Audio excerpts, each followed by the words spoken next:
Ah, les émotions, elles nous assaillent, nous perturbent, nous propulsent parfois positivement, parfois négativement. Les émotions sont le moteur de nos actions. Cela est sans compter le malheur que nous nous créons et les conséquences négatives que nous nous faisons subir à nous-mêmes lorsque celles-ci perturbent notre esprit. Affaiblissement du système immunitaire, augmentation de la pression artérielle, maux de tête, maladies. Heureusement, lorsque nous apprenons à les gérer, c'est-à-dire à réduire l'intensité, la fréquence et la durée de ces émotions négatives, il nous est tout à fait possible de réagir de façon mieux adaptée à la situation et cultiver une plus grande harmonie avec nous-mêmes et savourer un bonheur quotidien. Pour ce faire, il est donc important d'apprendre à les connaître et comprendre leur fonctionnement. Mais alors, une émotion, c'est quoi ? L'un des premiers traités sur les émotions est dû au philosophe René Descartes. Dans son traité Les passions de l'âme, Descartes identifie 6 émotions simples. L'admiration, l'amour, la haine, le désir, la joie et la tristesse. Une émotion est une réaction psychologique et physique à une situation. Elle a d'abord une manifestation interne et génère une réaction extérieure.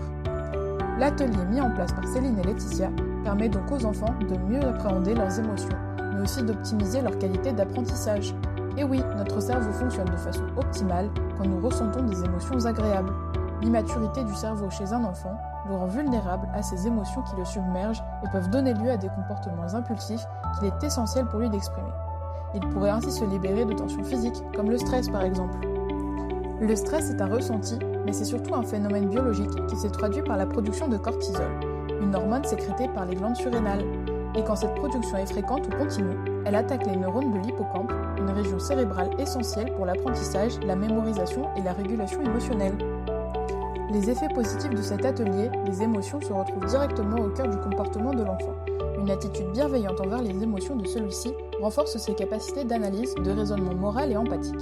Mieux, la bienveillance déclenche la sécrétion d'ocytocine dans le cerveau de l'enfant, laquelle génère la libération d'une cascade de bonnes molécules. La dopamine qui donne l'élan, la motivation, le plaisir et la créativité, la sérotonine qui stabilise l'humeur, les endorphines qui procurent un sentiment de bien-être.